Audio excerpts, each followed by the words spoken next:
So hello, how do you write an FRQ? Well, if you're watching this on the first day of school, it may not make a lot of sense. Your first FRQ is going to be assigned on after we go over Unit 1, Lecture 3, and it'll be due a few days afterwards. We do FRQs in AP Psychology only, not in dual credit psychology. Their assessment is going to be a 21 question multiple choice quiz, which will go towards this grade. Now, why don't they have to do one? Because I don't like grading essays. Why do you have to do one? Because you will have to write 2 essays if you're going to take the AP exam. And this class is about you learn about psychology, but I also need to prepare you for that AP exam because being an AP psychology student, you're all in on that one day. All right. So when you take the AP exam in May, there's going to be 2 AP exam essay questions that need to be completed in 50 minutes. Let's do some simple math. It's 25 minutes each. All right. When each essay has about 8 terms, to it, sometimes 7, rarely over, but let's say about 8 terms. So you got 25 minutes to do 8 terms. So that comes out to about 2.5 minutes a term. When it comes to writing down, you figure a couple minutes to read it, a couple minutes to get your thoughts together, another minute for any sort of other delays, and you got about 2.5 minutes per question to sort of go through. Now, we'll get to the amount of time that I'm going to give you in a second here. When it comes to scoring the AP exam, you either get 1 point or you get 0 points. It's all or nothing. So on your essay of 8 terms, you're going to get an 8, rarely a 3, a 5, a 0, if you didn't do it at all, probably. But each individual term, each of the 8 terms is scored individually. All right. It is scored as either a 1 or a nothing. There is no partial credit. You only get credit. You do not get credit for definitions. You only get credit if you apply it to the question. Now, how do I prepare you to take the AP exam without doing sort of all or nothing grading? I'm going to give you 8 questions, terms that you have to address to a particular scenario. You have to address each one of these 8 terms in 100 or fewer words. You do not want to write more than 100. You are not going to have a timer on your FRQs, but you will have a limit of space that it cannot be more than 100 words. 100 words is more than enough to get to the point with a particular term, because I'm here to tell you folks, as a grader of essays, if you're just going bed to bed to bed to bed to fill up space, you're annoying the reader. You really are annoying the reader. Each of the terms will be scored on a scale of 1 to 5. Okay, so I've got 8 terms times 5 points. A perfect essay would be a 40. Very rare, especially on the first one, that you're going to get a 40 out of 40. But if you get a 36 out of 40 right there, that's an A. 32 out of 40 would be the equivalent of a B. 30 out of 40 would be a 75. 28 would be passing, and then on down, on down, on down. All right. Now, how do I grade each of these terms? Again, it's going to be on a scale of 1 to 5. If you get, if you get a 5 on a particular term, which there's probably going to be a few terms you'll get a 5 on, that means it's a perfect answer. That means that you defined it and you applied it in a way that's just perfect. There is no way that any reader would not be able to score your essay as that 1 point. If I gave you a 5, I guarantee you would have gotten the 1 point. If you get a 4 on a particular term, question, whatever, that means it's a pretty good answer. You addressed it correctly, but you could have been clearer in your application. You were sort of going there, or it wasn't, it just wasn't there, and again, this is where essay grading is very, very hard, because it's very, very subjective in a lot of ways. I'll talk about that here in a second. 3 A 3 means that you were on the right track. I could see where you were going, but I could only see where you're going because I'm a psychology teacher. You have to assume that the person reading it knows nothing, and they especially know nothing about you. So you need to use these 100 words to say, like you're talking to a 5-year-old, well, maybe not a 5-year-old, but a 15-year-old, and you're explaining it clearly. Okay, so a 3 means, okay, I could see where you were going, but it's not, it's fuzzy. It's really sort of fuzzy. A 2 means that either the term was not defined correctly or you applied it incorrectly. There's really no way that a 2 would have scored. 1 is you wrote something down. Something was written down. 0, you skipped it. You didn't do it. Okay. And by the way, when you actually take the AP exam, that's the biggest killer of them all, is just skipping it. All right, now here's the issue when it comes to essays. And I've never read for AP psychology, but I've talked to plenty of people who have read. And I've graded essays for 25 years or whatever of teaching. And I'm going to be real honest with you.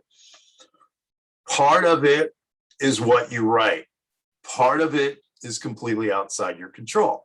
All right. If I just, let's say you're the 5th essay I grade, and I read 5 before yours that were amazing. Well, that could kind of raise the bar. Or if I read 5 before yours that were terrible, well, that might lower the bar. And again, my subjective grading, it's very possible that you could come to me, well, why was this a 3 and not a 4? Why was this a 2 but not a 3? Why was this a this or not a that? And it's very, very possible that I could look at it again and go, yeah, and it's very possible I could look at your 4 again and go, you know what? In retrospect, probably should have been 3. It's just there's a little bit of talent in reading, and there's a little bit of gut. It's just gut. And how I'm going to be grading these, since you're typing them out, if there's 8 terms, I'm going to be grading everybody's number 1 at the same time. 1 to 1 to 1 to 1 to 1. Everybody's number 2 at the same time. Everybody's number 3 at the same time.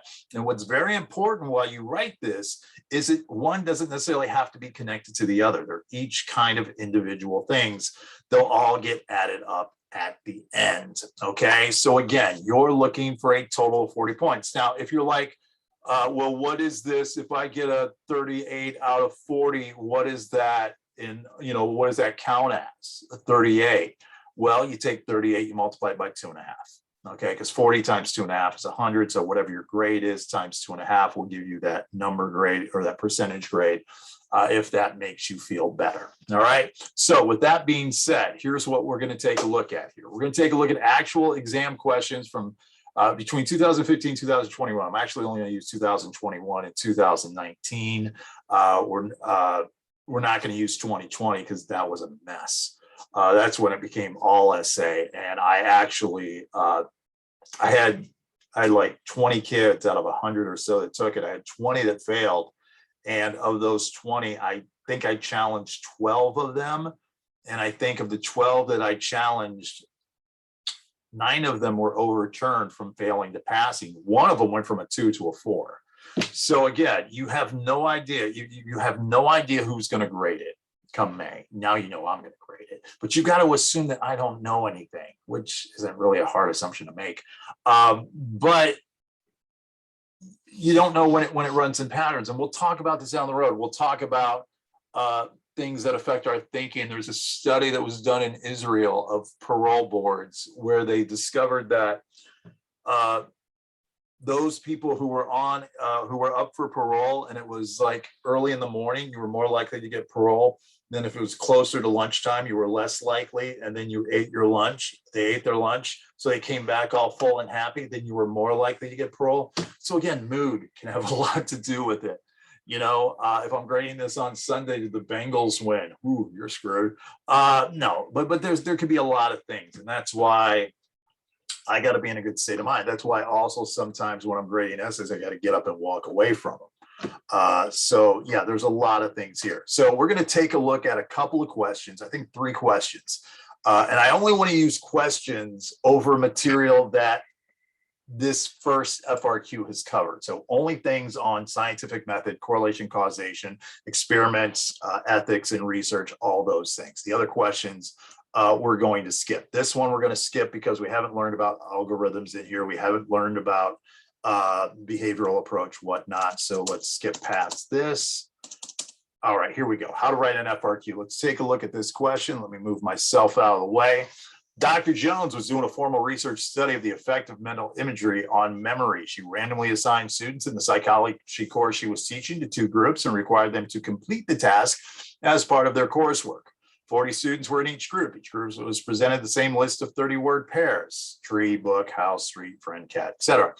Group A was told to form a mental image for each pair. Group B was not given that instruction. Each group was given 2 minutes to memorize the pair of words. Dr. Jones then tested their recall of the list by giving, that should be by giving, not be giving, by giving each group the first word and asking them to remember the second word. Dr. Jones recorded the number of words recalled by each group and then debriefed the participants. The results are presented on the table. Okay, now you've got 1, 2, 3, 4, 5, 6, 7. You've got 7 things here that you have to apply to this particular one. So this one has 7, not 8, but 7.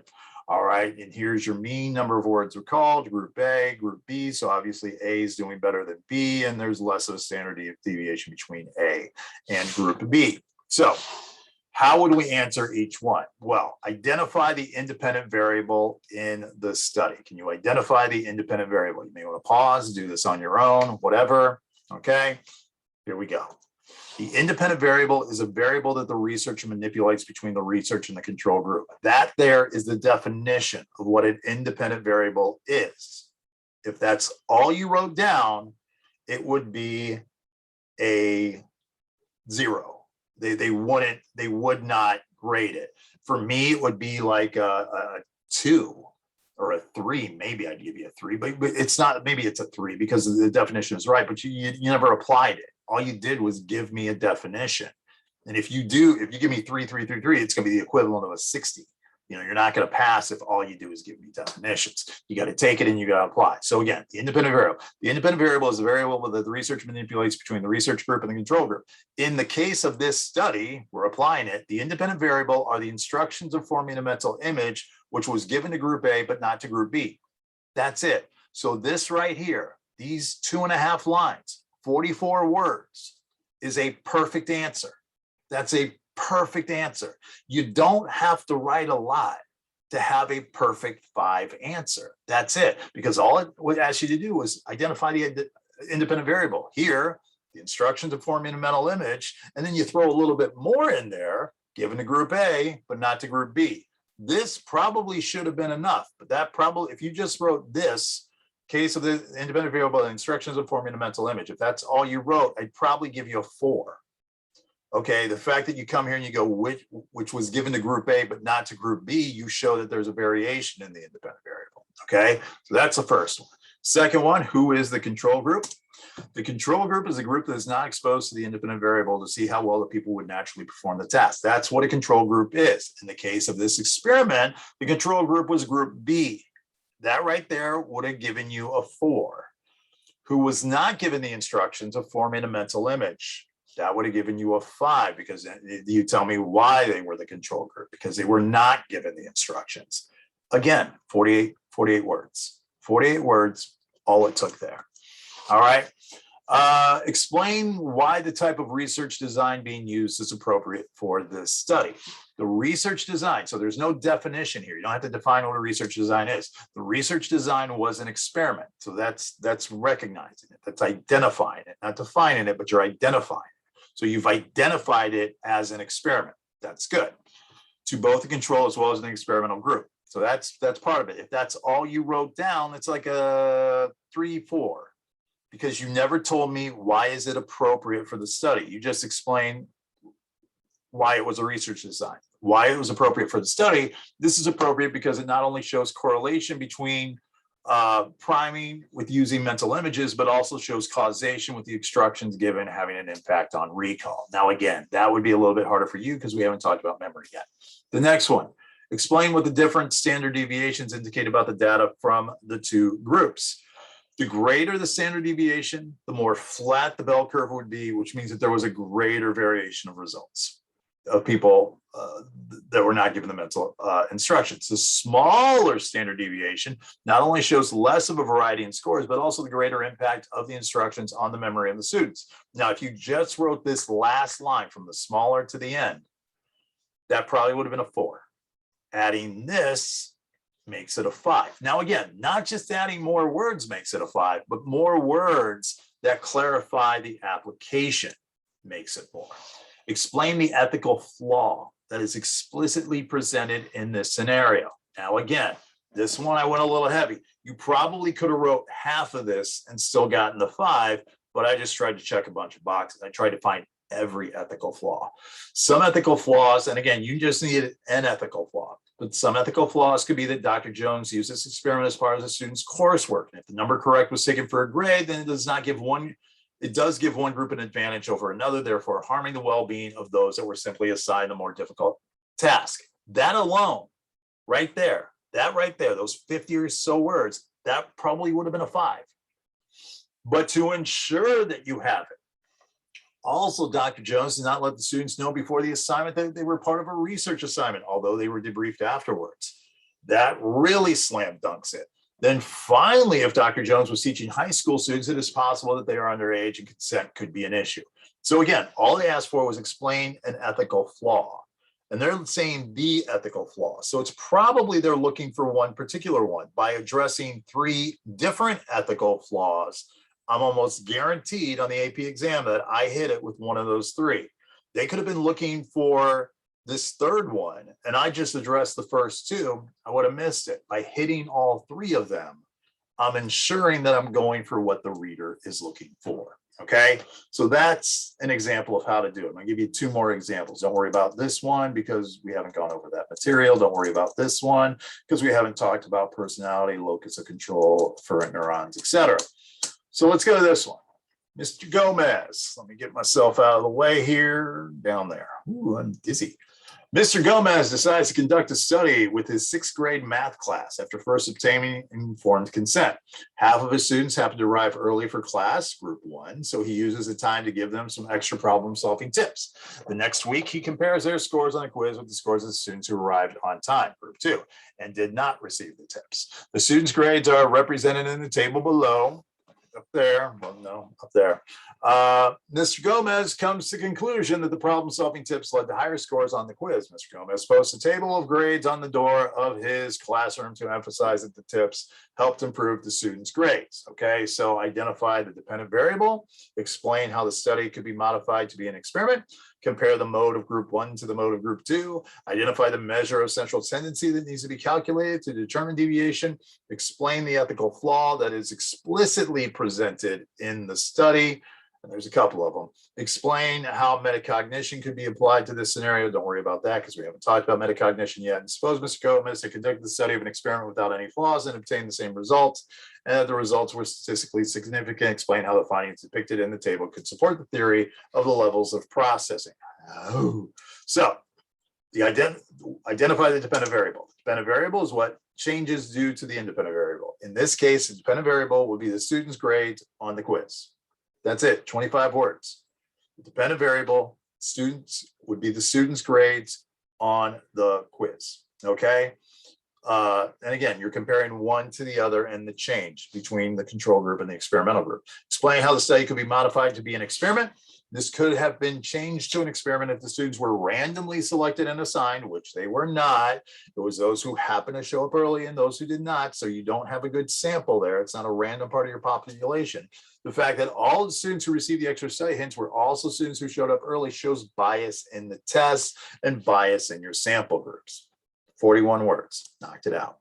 Compare the mode of group 1 to the mode of group 2. So again, the mode is a score that shows up the most time. In this case, the mode for group 1 would be 3, which shows up 3 times. And for group 2, it would be 4, which shows up 3 times. Now, again, you don't have to write the shows up and shows up. That just really guarantees that you see it. In this case, the mode for group 1 would be 3 and for group 2 would be 4. That's a 4 answer because it's really, really good. And it does answer it, but it's not as great as it could be. So you can see the difference between a 4 and a 5. Okay, a 4, you know, if you get all 4s on every question you answer, you're getting it, and that's a 32. That's a B. That's solid. 5 is you're just slam dunking this thing, because you also have to know that I am grading this knowing that your notes are right in front of you. Okay, so I've got that in my head. It'd be different. There's a different way. If I just gave you, here's a piece of paper and here's the question, answer it, I would be a lot more lenient in grading it than knowing the fact that you've got time to think about it. You've got time to come up with the perfect answer. You've got time to look at your notes. That affects the grading. Standard rises a little bit there. Okay, identify the measure of central tendency. The standard deviation is to show the amount of responses that fall to a certain distance to the left or to the right, or the mean. So my measure of central tendency needed is the mean that can be discovered by adding all of the, get me out of the way here, students' grades, and then dividing it by the total number of students. Now, again, you don't need to write that down, but it just shows you know a little bit more. For group 1, it would be 4.6. For group 2, it would be 3. From there, you can calculate the standard deviation. 75 words. All right. Explain the ethical flaw. Explicit in the study, the ethical flaw is that this was taken for an actual grade, and a group of students was presented at a disadvantage simply because they showed up to class on time rather than early. So they'd be punished, not their fault. This harms the student's chance also to be successful in class. If I'm only giving it to one and not giving it to the other, that hurts their possibility to move forward. Also, the fact that he publicly listed the grades, which could be embarrassing. Remember, you have confidentiality to it. So that's another one. Don't worry about metacognition because we haven't talked about that in class yet. Suppose Mr. Gomez had conducted the study as an experiment without any flaws. Theory, don't worry about that. We haven't gotten to levels of processing. Okay, so that's 2. I'm going to give you one more. And again, at any point, you can shut off this video. I'll give you one more example here. All right. And we're not going to answer all these because not all these fall under what we're talking about. Psychologist conducted a study at her home during an annual activity of children wearing masks and going door to door receiving candy. I don't know why they wrote it like that. It's Halloween. Some of the children arrived alone while others arrived in a group. Over the course of the night, the psychologist asked half the children to remove their masks when they arrived at her door. The remaining half kept their masks on. The psychologist told every child to take only one piece of candy. She then went inside the house, leaving the bowl of candy outside. Guess what happened? This gave the children the opportunity to take additional candy. The psychologist measured the percentage of children who took additional candy. The psychologist's hypothesis were the children would take more candy when they were alone, and the children would take more candy when they were masked. The results are shown on the graph. Assume all differences are significant. So we're assuming statistical significance. With this, we're not going to worry about this last part of modeling the individuation and pre-conventional stage of development because we haven't covered that yet. Let's just look at the first 4. Okay, identify the operational definition of the dependent variable in the study. So I got to kind of do 2 things here. I got to know what the dependent variable is and how is it operationally defined. Move myself back up here. The dependent variable is the one that changes in the experiment and the research to the independent variable. In the study, the independent variable would be the number of children that took more than one piece of candy after given instructions to only take one. This number may have also been affected if they were in a group or masked. So again, it's operationally defined as the number of children that took more than one piece. One piece doesn't count. It's got to be more than one piece. So you can't just say the children that took candy. The children that took candy would be wrong because we're looking for, over here, additional candy, more than one. And what's also important there is if you took 3 pieces or you took 15 pieces, those both count the same with the operational definition. 61. Explain the data support. Explain how the data support or do not support each of the psychologist's hypotheses. The hypothesis that the children would take more candy when they were alone was disproven. As the chart shows that the children, in fact, took more, plus 13.3% without mask, plus 35.8% with the mask on, while in a group of others, which could be a result of conformity or groupthink, terms we haven't gotten to yet. Yet the hypothesis that children would take more when they were masked was proven true. Plus 13.9% when alone, plus 36.4% while in a group, which could be supported by de-individuation, which again is something we haven't covered yet. You got to realize these essay questions that they're giving are comprehensive. Okay. Explain why the psychologist cannot generalize her findings to all children.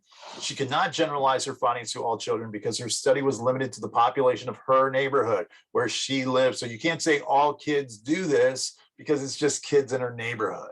A better study would be to take a more random group for your population and also do it on a night where children were not expecting to receive candy. Maybe that would have had an impact. To have more people doing it than just her, maybe that would have had an impact. All these things. Finally, explain why the study is not a naturalistic observation. Naturalistic observation is to observe without any interference in a natural setting. Yet she manipulated the setting. She gave specific instructions, so it's not naturalistic, and gave them to different instructions to different children.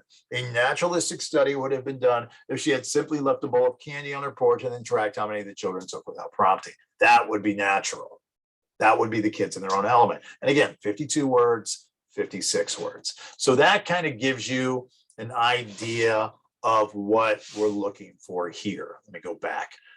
When it comes to this. So that should give you a general idea of how you should write your FRQ. Remember, a 5 is a perfect answer.